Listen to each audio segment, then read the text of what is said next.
नमो नमः सद्गुरुभ्यः सद्गुरुभ्यो नमो नमः। नमो नमः सद्गुरुभ्यः सद्गुरुभ्यो नमो नमः। ज्ञानवैराग्यसम्पूर्णान् हरिभक्तिपरायणान् पूर्वाचार्यानहं वन्दे सम्प्रदायप्रवर्तकान्।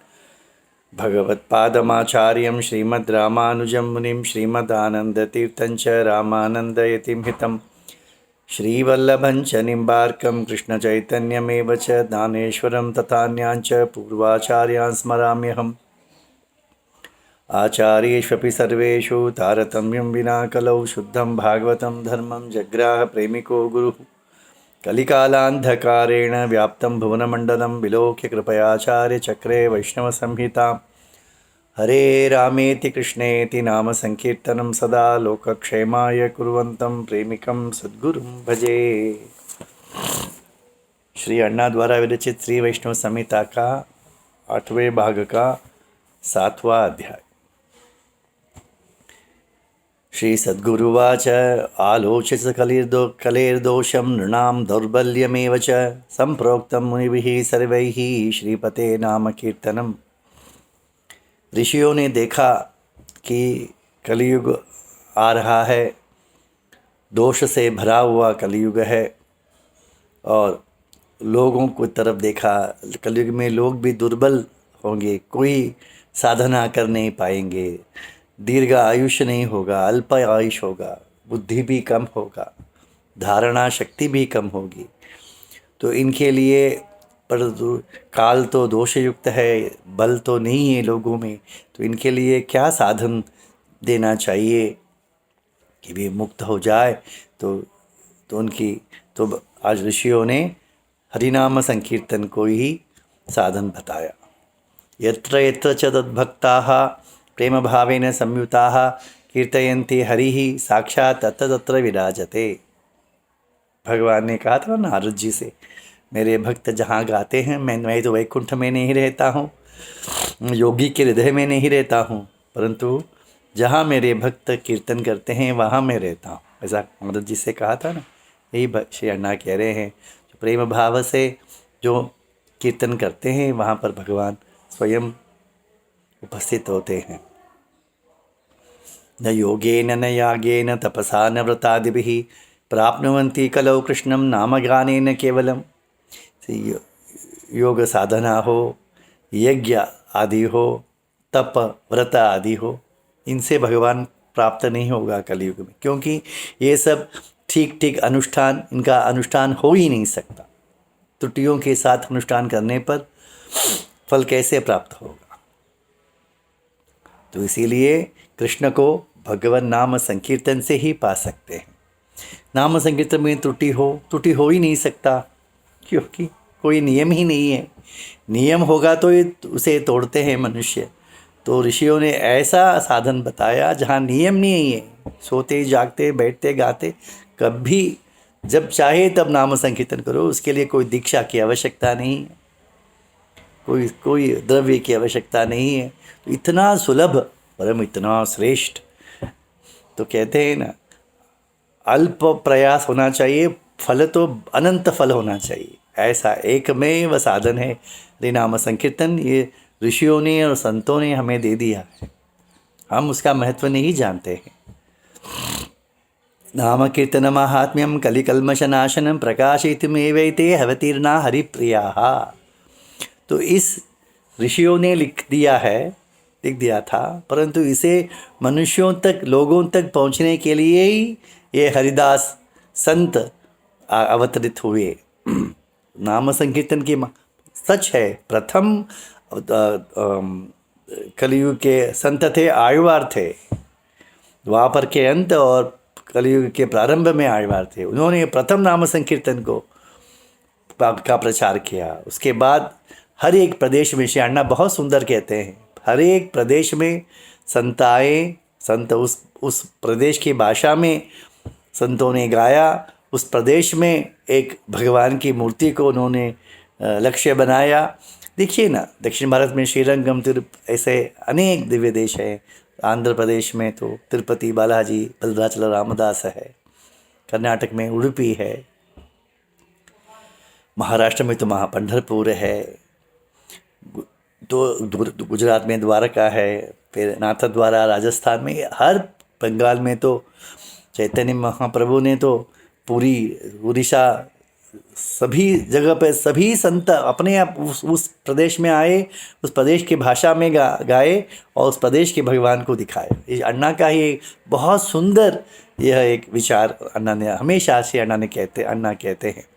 तो इस नाम संकीर्तन के प्रभाव को दर्शाने के लिए कृपा करके भगवान ने संतों को भेजा है।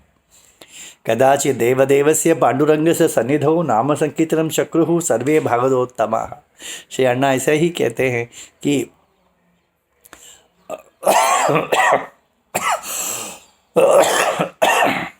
पैसे कमाना हो तो भगवान तिरुपति बालाजी बन जाता है, नाम संकीर्तन करना है तो पंढरपुर में पांडुरंग बन जाता है, प्रसाद पाना है तो पूरी जगन्नाथ बन जाता है, योग धरना है तो बद्रीनाथ बनता है, और नींद करना है तो हमारे श्रीरंगम में आ जाता है। तो इसीलिए नाम संकीर्तन के लिए प्रसिद्ध है पंढरपुर। तो एक समय सभी भागवत मिलकर भगवान के सामने नाम संकीर्तन कर रहे थे।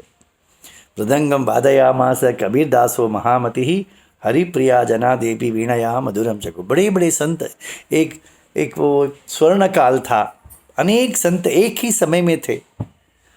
मेरे ख्याल से 12 या 13वां शतक होगा। वो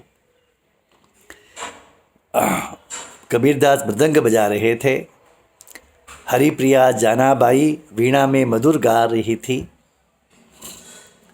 प्रोचो जय जयत्येव ज्ञानदेवादयस्तथा, ज्ञानदेव आदि अनेक संत जय जय को जय घोष कर रहे थे, पांडुरंग की जय हो। कोरा कुंभा कांस्य तालम वादयामास सुस्वरम। गोरा कुंभार थे ना, वे मटके बनाते थे, वे कांस के ताल बजाते थे।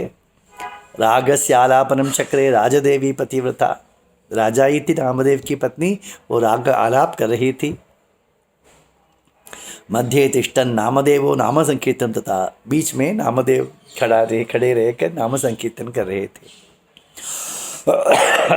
रविदासः कूर्मदासो योगानंदो जनार्दनः स्पर्श भागवतश्चापि चोकामेलच्च बोधलः राकादासश्च सावंतो गोमाबाई तथा परे तिष्ठन्तः परिवृत्यैव चक्रो नामानुकीर्तनम्।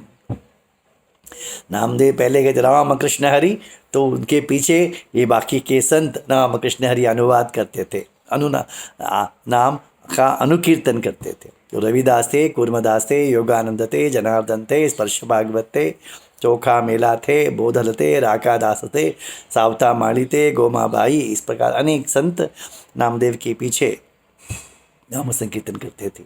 सर्वे महाभागवता विठ्ठलाध्यान तत्पराः चक्रुः संकीर्तनं प्रेमणा विस्मृत्य सकलम जगत। जगत को भूल गए, अपने शरीर को भूल गए, सब इतने सुंदर नाम संकीर्तन कर रहे थे। केचित् नृत्यन्ति गायन्ति निपतन्ति च मूर्तिताः पुलकांकित सर्वांगाः केचित् प्रेमणा रुदन्ति च। कोई रोते थे, कोई गाते थे, कोई फेरे लगाते थे, कोई नीचे मूर्छित होकर गिर पड़ते थे।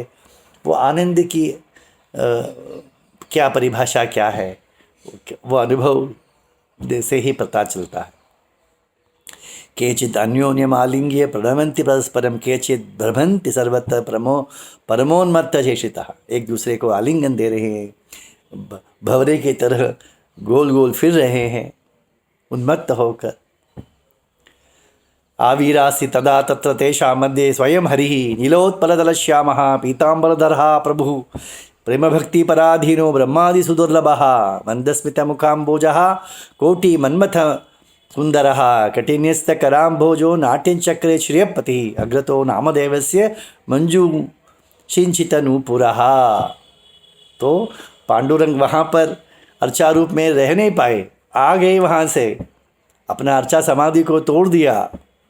यहाँ आकर पीताम्बरधारी और जो ब्रह्मादि देवताओं के लिए भी दुर्लभ है, ऐसे भगवान मंद स्मित मुख से, सुंदरता कैसी है, कोटि मन्मथ, करोड़ों मन्मथ न्युशावर होते हैं उसके इनके चरणों में, और कमर में हाथ रखकर नाचने लगे और पैरों में नूपुर छन छन बजने लगा। सर्वे भागवता तत्र विलोक्य पुरुषोत्तमम अवापुः परमानंदम उच्चै चक्रु हरिध्वनम। देखिए भक्त जब गाते हैं वे ही उन्मत्त होते ही हैं, उसमें भगवान भी बीच में आ जाए तो उनका उत्साह का तो सीमा ही नहीं, सब जोर से हरिध्वनि करने लगे, हरि हरि करने लगे। परमं कौतुकम तेषां विलोक्य विवशः प्रभु विचित्रम नटन चक्रे विस्मृत्यैव निजं वपुः। भगवान को भी उत्साह हो गया था हरिभक्तों के बीच नाचने में, वह भी अपने स्वयं को भूलकर नाचने लगा। तदा पीताम्बरम तस्य प्रच्युतम हस्तलंबितम विलोक्य जनादेवी नामदेवम उवाचः। तब उसके पीताम्बर थोड़ा सा खिसक गया, उसे हाथ में पकड़ लिया भगवान ने और नाचने लगे। इस दृश्य को देखकर जनाबाई ने नामदेव से कहा, जनादेवी उवाच महाभागवत स्वामी नामदेव नमोस्तुते नाम कीर्तनस्यास्य कौतुकञ्चा अभिवर्धय यस्य सर्वेश्वरस्यैव स्ववशे सकलं जगत् सोयम तव आग्रतः स्वामी विवशो नृत्यति स्वयं। हे नामदेव महाराज जी, आपको नमस्कार। आप नाम संकीर्तन को बढ़ाइए, और जो भगवान सभी को अपने वश में रखता है वह भगवान आज आपके वश में हो गया है। च्युतं पीताम्बरं स्वीयं हस्तेनालभ्य संभ्रमात् विस्मृत्य स्वस्वरूपं च साक्षात् नृत्यति केशव। देखिए आप कैसे नाच रहा है पांडुरंग, अपने पीताम्बर खिसक गया है उसे हाथ में पकड़कर नाच रहा है अपने आप को भूलकर। हस्तेनालंबितं वस्त्रं यथाद्य निपतेत् भुवि तथा संकीर्तनोच्चैः कर्तव्यं सादरं त्वया। इसलिए नामदेव महाराज आप ऐसे नाम संकीर्तन कीजिए उसके पीताम्बर पूर्णतया खिसक जाए, नीचे गिर जाए पीताम्बर। श्री सद्गुरु उवाच एवं संचोदित प्रेम्णा नामदेवस्य सादरं चकार कीर्तनं उच्चैः वर्धयन् कौतुकं परम। तो जनाबाई के कहने पर नामदेव उच्च स्वर में नामदेव संकीर्तन करने लगे। तदैव परमानंद भरितो विठ्ठलः प्रभुः अलात चक्रवत् नृत्यन् ब्रह्म जगदीश्वरः। तो ऐसे उच्च संकीर्तन होने से भगवान भवरे की तरह, भ्रमर भवरा होता है ना जो, इस प्रकार गोल गोल घूम घूम कर नाचने लगा। कौन? जगदीश्वर। विलोक्य नर्तनम तस्य रामभक्त शिखामणि अब्रवीत प्रांजलिर्देवम सांत्वयन सरसम मृदु। कृष्ण भक्त को ये सब आनंद देने वाला है। राम भक्त मर्यादा पुरुषोत्तम के भक्त है तो है ना, तो उन्होंने कहा अरे अरे ये भगवान का पीताम्बर किस तक जाए तो बड़ा कठिन होगा। तो कबीरदास वहाँ थे तो उन्होंने कहा, कबीरदास उवाच ब्रह्मादि सुर सेव्योपि सर्वलोकेश्वरोपि च प्रभुत्वम एवं विस्मृत्य करोषि नटनम प्रभु। हे भगवान, आप ब्रह्मादि देवों के भी देव है, ऐसे अपने प्रभुत्व को परत्व को भूलकर आप नाच रहे हैं। वयमेव हि नृत्यामः प्रेम भावरसोन्मदाः अस्माकं उचितं चैतत् भक्तानां यह नर्तन। हम लोग नाच रहे हैं तो हमारे लिए, भक्तों के लिए नाचना उचित ही है, तो आप क्यों नाच रहे हैं? सावधानमिह स्वामिन् पालयन् आत्मगौरवं रत्नसिंहासने तिष्ठन् कटाक्षं कुरु साधुषु। तो हे भगवान, सावधान हो जाइए, जाइए आपने रत्न सिंहासन पर विराजमान होकर साधुओं को प्रेम से कृपा से कटाक्ष कीजिए। आपका नाचना ये उचित नहीं है। पीताम्बर गिर रहा है, आपको पता नहीं है। सद्गुरु वाच एवं संप्रार्थितो विष्णु समाधाय मनस्वयं अंतर्दधे कृपा सिंधु चा अच्छा रूपेण संसिता। तो जो कहते हैं वो मानते हैं भगवान। तो कबीरदास ने कहा तो ठीक है, तो वो वहाँ से अंतर्धान हो गए और वहाँ अच्छा रूप में प्रकट हो गए। नाम संकीर्तने नैव सुलभो भगवान हरि किमन्यैः साधनै लोके कलिकल्मष दूषिते। नाम संकीर्तन से ही भगवान सुलभ होता है, अन्य साधन कैसे कलिकल्मष को दूर करेगा, ये प्रश्न है, श्री अण्णा कहते हैं। तो इसीलिए हम सभी को नाम संकीर्तन पर ही विश्वास करके करना चाहिए। अरे दूध पीने के लिए क्या पैसा देने की आवश्यकता है? क्या विनती करने की आवश्यकता है? नाम संकीर्तन मधुर है, करके देखिए एक बार तो आप नहीं छोड़ोगे। श्री प्रेमिकेंद्र सद्गुरु महाराज की जय।